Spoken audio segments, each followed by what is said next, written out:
Assalamualaikum warahmatullahi wabarakatuh. Saya Dwi Astri Aulia dari Fakultas Ekonomi Prodi Akuntansi Universitas Terbuka Bogor dengan NIM 0439474422 kelas Bahasa Indonesia 208. Saya ingin mempresentasikan tugas Bahasa Indonesia tentang COVID-19. COVID-19 atau novel coronavirus. Apa itu? Apa itu COVID-19? COVID-19 merupakan singkatan dari coronavirus disease yang ditemukan di tahun 2019. Novel coronavirus atau biasa disebut COVID-19 merupakan satu keluarga dengan virus penyebab SARS dan MERS. Infeksi virus ini disebut COVID-19 dan pertama kali diketahui berasal dari kota Wuhan, Cina. Pada Desember 2019, virus ini menular dengan cepat dan telah menyebar ke wilayah lain di Cina dan beberapa negara termasuk Indonesia. Gejala COVID-19 yang umumnya dialami mereka yang mengalami infeksi coronavirus adalah sakit kepala, menggigil, demam, batuk dan sakit tenggorokan, sesak nafas, diare. Serta ada beberapa yang mengalami gejala otot pegal linu. Bagaimana virus COVID-19 dapat menyebar? Berikut ini adalah 4 cara penyebaran COVID-19 atau yang biasa disebut droplet. Yang pertama, melalui udara. Yang kedua, berkontak langsung dengan orang lain. Yang ketiga, kontaminasi benda. Yang keempat, kontak dengan hewan ternak secara langsung. Lindungi diri dari COVID-19. Bagaimana caranya? 14 hari di rumah aja. Libur 14 hari dapat menyelamatkan ribuan nyawa karena penularan virus corona atau COVID-19 yaitu 2-14 hari sampai munculnya gejala.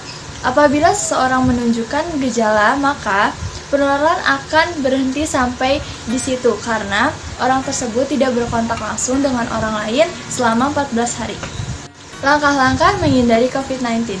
Menghindari keramaian, jaga jarak, hindari bersentuhan dengan orang lain, mengurangi penggunaan transportasi umum, menghindari kunjungan ke tempat umum seperti mal, bioskop, pusat kebugaran, dan konser. Bekerja, belajar, dan aktivitas lain di rumah untuk sementara waktu. Tetaplah di rumah bila sedang sakit, menjaga nutrisi dengan mengkonsumsi makanan yang bergizi seimbang. Pencegahan COVID-19. Gunakan masker saat berada di luar rumah, hindari berkontak dengan hewan ternak secara langsung seperti menyentuh atau bermain dengan hewan. Periksa kesehatan setiap orang yang mengalami gejala menyerupai infeksi corona.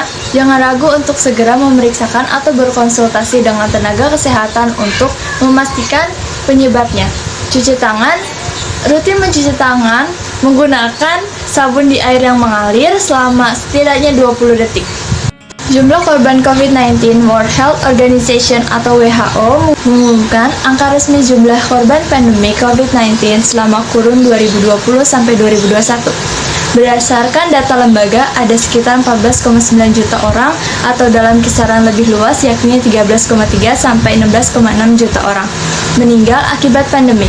WHO telah menetapkan status COVID-19 sebagai pandemik sejak 30 Januari 2020. Sejak saat itu, kasus kematian langsung pun akibat penyakit ini terus bermunculan setiap harinya di hampir semua negara. Munculnya vaksinasi untuk pencegah corona. Vaksinasi COVID-19 di Indonesia resmi dimulai pada Rabu 13 Januari 2021. Vaksin yang bernama Sinovac ini dipercaya menghasilkan antibodi di tubuh koresponden. Hal ini berdampak baik untuk melawan virus corona sebab dengan adanya antibodi itu akan menghalangi SARS-CoV-2 yang berupaya menginfeksi sel paru, proses awal virus yang merusak tubuh. Berikut ini referensi yang saya gunakan untuk membuat presentasi kali ini. Sekian presentasi dari saya, mohon maaf bila ada salah kata dalam pengucapan. Atas perhatiannya, saya ucapkan terima kasih. Stay safe, happy, and healthy everyone. Assalamualaikum.